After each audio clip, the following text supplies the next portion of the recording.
Bienvenue à toutes et à tous sur Cocotte TV. Aujourd'hui, nouveau vidéo test. On vous parle de nouveau d'un boîtier avec le Aerocool Bolt.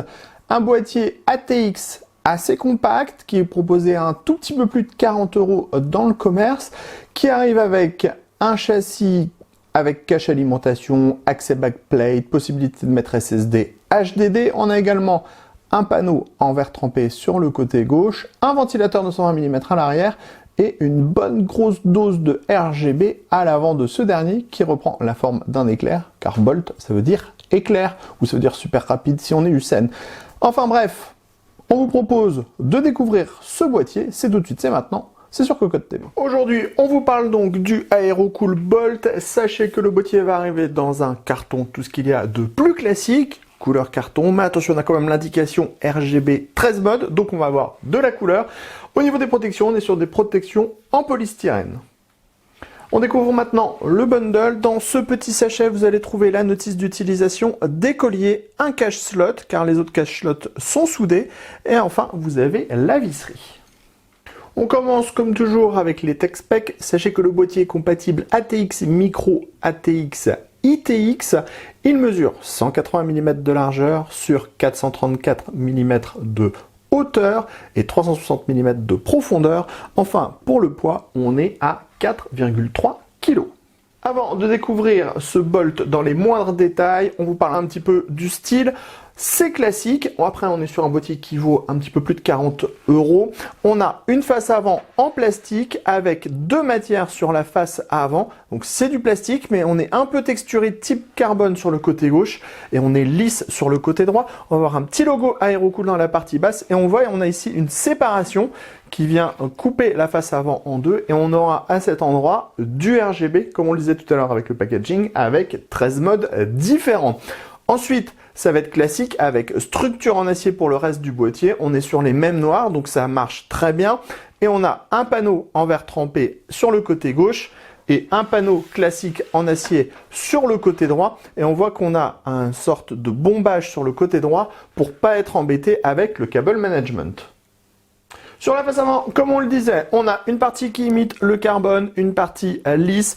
Ici, on va avoir un bouton qui va permettre de faire la gestion du RGB. Et on a donc cette bande blanche ici qui vient séparer le côté gauche et le côté droit qui va s'illuminer une fois que le boîtier est allumé. Vous verrez tout ça en fin de vidéo. Enfin non, en fait, vous l'avez déjà vu en début de vidéo. Mais on verra comment ça fonctionne en fin de vidéo. Cette face avant, elle est démontable. On tire tout simplement dessus comme ceci. On a le système RGB qu'il faudra venir brancher en SATA avec une petite prise. Alors on va faire attention pour que ça ne tombe pas. Derrière cette face avant, on va retrouver une grille qui est compatible 3 fois 120 mm, pas de 140 mm pour ce modèle. Et pour le water cooling, on sera sur une compatibilité en 240 mm maximum, puisqu'on voit ici qu'on a une cage HDD, mais cette dernière n'est pas amovible, on ne pourra pas donc mettre un radiateur qui descend tout en bas. Sur le côté gauche, c'est classique, on a un panneau en verre trempé, il est maintenu par 4 vis à main, on a des petits patins en caoutchouc. Par contre, on est sur des pourtours qui restent assez classiques. En même temps, comme on l'a déjà dit, le boîtier vaut juste un tout petit peu plus de 40 €. On passe maintenant sur la partie droite, on a un panneau en acier avec un bombage ici, ce qui permettra de faire des gros regroupements de câbles. On découvre maintenant la partie supérieure de ce Bolt avec ici le bouton qui va permettre la gestion du RGB, ensuite le panneau de contrôle avec le Power On, le Reset, les diodes d'activité, les entrées-sorties audio, 2 USB 2.0, un USB 3.0. Ensuite, on a une petite grille qui est protégée par un mesh aimanté et cette grille, elle est compatible avec deux ventilateurs de 120 mm. Attention, pas de water cooling dans la partie haute. On continue à l'arrière avec ici un ventilateur de 120 mm. On a ensuite une grille pour l'emplacement de la plaque IO Shield de la carte mère. On va ensuite trouver 7 slots d'extension classiques, ajourés, soudés. Il faudra donc les arracher pour monter la carte graphique. Sachez qu'on a un slot qui est disponible en amovible dans le bundle. Enfin, dans la partie basse, on a l'emplacement de l'alimentation avec des tout petits rubbers en mousse, ce qui est plutôt une bonne chose. Et sous le boîtier, vous allez le voir, on a également un filtre. On découvre justement la partie arrière avec ce très beau reflet sur notre petit cactus. On a le filtre en mèche plastique à destination de l'alimentation qui est amovible et on a 4 petits pieds de type IFI avec des petits patins en mousse. On découvre maintenant l'intérieur de notre Bolt. On va avoir un accès backplate dans le fond, un passage dans le haut, des passages sur le côté. Alors bien sûr, si vous êtes en ATX, on va condamner ces deux passages-là, mais on en aura des autres qui seront disponibles à l'avant. On a un cache alimentation. Le cache alimentation, il a des passages dans le fond. Une petite ouverture ici pour voir son alimentation. On pourra également mettre 2 ventilateurs de 120 mm additionnel et on a donc une grille pour permettre au ventilateur de respirer. À l'avant, on a une petite ouverture pour le passage d'un radiateur, mais ça servira assez peu puisqu'en fait on a la cage HDD juste en dessous qui va venir un peu bloquer. Autrement, on a une grille en 3 fois 120 mm, on est sur une compatibilité 240 mm pour les radiateurs de water cooling. Si on passe à l'arrière, on va retrouver un ventilateur de 120 mm, 7 slots d'extension, l'emplacement de l'alimentation dans la partie basse. Enfin, dans le haut, on le sait déjà, on a 2 emplacements en 120 mm, mais par contre, on n'a pas de compatibilité annoncée pour le water cooling car on sera relativement proche de la carte mère, ce qui va engendrer forcément des soucis de compatibilité. On découvre maintenant l'arrière du châssis de ce Bolt. On va avoir un passage ici dans la partie haute, un passage pour l'accès backplate, des passages pour les différents câbles. Alors vous voyez, si vous êtes en ITX par exemple, ça sera assez intéressant parce qu'on aura des passages qui seront bien placés. On a également des dispositifs pour pouvoir mettre des colliers. Enfin, sur cette partie à l'avant, on aperçoit 2 emplacements pour des SSD avec un passage au centre, un passage dans la partie haute. Dans la partie basse, on retrouve la cage HDD, 2 emplacements 3,5 pouces. Enfin, ici, on a l'emplacement de l'alimentation avec des petits rubbers en caoutchouc. Au niveau de l'espace disponible derrière le plateau de carte mère, attention, il faudra absolument avoir une alimentation avec des câbles plats, notamment pour le 8 pin CPU, car autrement, vous ne pourrez tout simplement pas fermer la porte car vous allez être très juste au niveau de l'espace. À cet endroit où il y aura les SSD, ça sera un petit peu plus confortable. Place au Bolt avec la configuration montée à l'intérieur. Alors on vous redonne toutes les limitations du boîtier.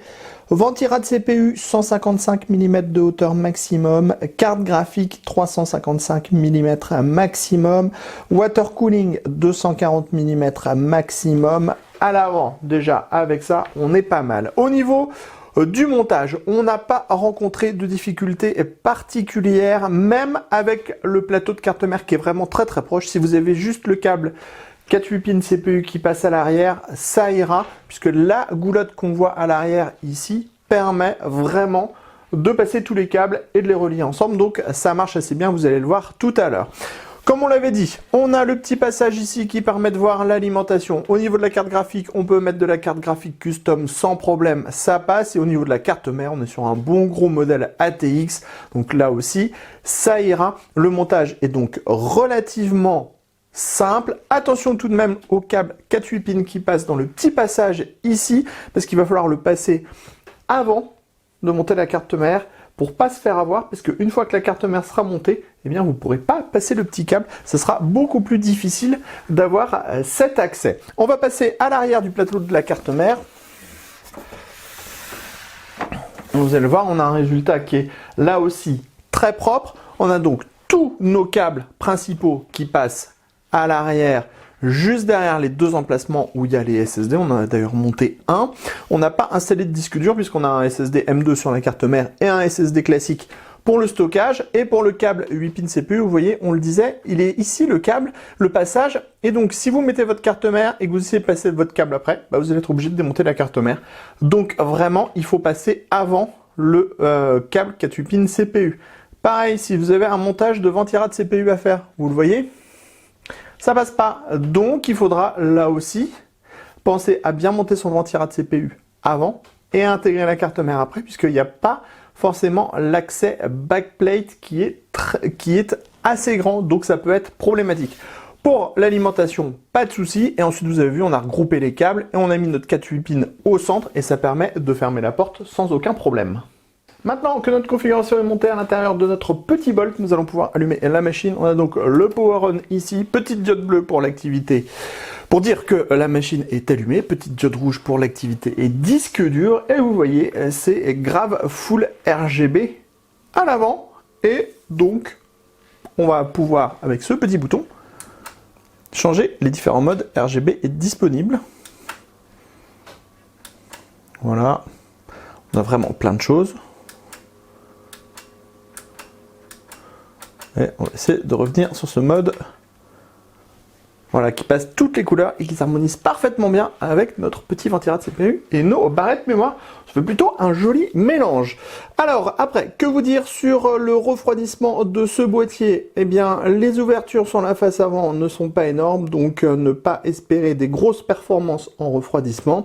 On est plutôt sur un boîtier typé entrée de gamme pour une configuration qui sera plutôt typée entrée de gamme, voire petit milieu de gamme gamer, parce que clairement on n'a qu'un seul ventilateur de 120 mm à l'arrière, et donc ça va tout simplement être assez limité au niveau des performances. Alors la bonne surprise, c'est que le ventilateur est hyper silencieux. Si vous le mettez en 5 volts, vous ne l'entendrez absolument jamais. On est à 31,5 dB dans la pièce, donc si vous allumez le PC ou que ce dernier n'est pas allumé, on reste au même niveau sonore, donc le ventilateur est inaudible. En 12 volts, on est à 33,2 dB, autant dire que c'est très très silencieux aussi. Par contre, ça veut dire qu'on a très très peu de flux d'air à l'intérieur du boîtier. Bon, l'idéal étant, on vous le dit clairement, avoir un 240 mm à l'avant en AIO qui va aspirer de l'air à l'intérieur du boîtier, refroidir les CPU. Et ensuite, on aura notre petit ventilateur de 220 mm à l'arrière qui va permettre d'extraire l'air chaud. Après, le boîtier, on peut le trouver à partir de 40,90 € sur Internet. Donc, c'est vraiment pas très cher. C'est un boîtier entrée de gamme et il est là pour intégrer une configuration entrée de gamme. Mais il le fera avec style puisque la face avant est plutôt bien faite. Elle est plutôt jolie. Mais, on le redit, on reste sur un boîtier extrêmement basique. Il est temps de conclure sur ce petit Hussein. Non, il est temps de conclure sur ce petit Bolt par Aerocool. Un boîtier qui, on le rappelle, est vendu 41 € à peu près sur Internet avec un panneau en verre trempé à gauche, un ventilateur de 120 mm à l'arrière, un grand éclair RGB sur la face avant. D'un point de vue du design, c'est joli, c'est mignon, c'est surtout la face avant qui fait la grosse différence sur ce boîtier. Le reste est plus basique puisque par exemple le panneau en verre trempé n'a même pas les pourtours qui sont peints. Au niveau du châssis, on va dire que ce dernier est basique. Pour le prix, on a quand même un cache alimentation, un petit passage au-dessus du cache alimentation, la possibilité de mettre deux ventilateurs de 120 mm au-dessus du cache. Ensuite, on peut avoir du 3 x 120 mm à l'avant, mais on est limité en 240 mm sur le water cooling et on peut mettre deux autres ventilateurs de 120 mm dans la partie haute. Donc, si on veut beaucoup de refroidissement, ça sera possible. Toutefois, on ne perd pas à l'esprit, on ne perd pas de vue que la face avant n'est pas très respirante puisqu'elle respire par l'éclair qui est sur la face avant et donc autant dire que ça laisse assez peu d'espace pour que l'air pénètre correctement dans le boîtier. On n'a pas de filtration et au niveau du châssis, on pourrait regretter l'espace à l'arrière du plateau de la carte mère qui n'est vraiment pas gros, hein, je veux dire, vous y mettrez pas un petit doigt. Donc un câble d'alimentation, s'il n'est pas plat, ça va déjà devenir un petit peu difficile. Et on regrette aussi que l'accès backplate à l'arrière ne soit pas un peu plus grand pour être bien compatible avec la M4 et aussi les sockets de chez Intel. Ensuite, pour le reste, le ventilateur est extrêmement silencieux. Bah, du coup, les performances sont un petit peu moins bonnes puisque le ventilateur est silencieux. Et donc, c'est pour ça que, comme on le disait pendant le montage, c'est vraiment un boîtier d'entrée de gamme qui se destine à une configuration d'entrée de gamme. Donc, si vous avez 40 € à mettre dans un boîtier pour monter une config avec, on sait pas, un petit Ryzen 5 et genre une GTX 1600, 1060, je veux dire, ça sera très bien, ça fonctionnera parfaitement parce qu'on peut quand même mettre des cartes graphiques qui sont assez grandes. Ensuite, le montage prendra un petit peu plus de temps que dans d'autres boîtiers puisqu'on a un petit peu moins d'espace pour, par exemple, faire les regroupements de câbles. Sur ce, cocotte de bronze pour ce petit boîtier parce qu'il vaut quand même que 40 € et vous l'avez vu dans la vidéo, on peut quand même monter une configuration à l'intérieur et en plus ça permet d'avoir un petit peu de style avec cet éclair RGB à l'avant. Sur ce, on vous dit À très bientôt sur cocoteland.com pour toutes nos news, tous nos articles, tous nos tests à propos du matériel informatique et du hardware, et bien sûr sur notre chaîne Cocotte TV pour toutes nos prochaines vidéos.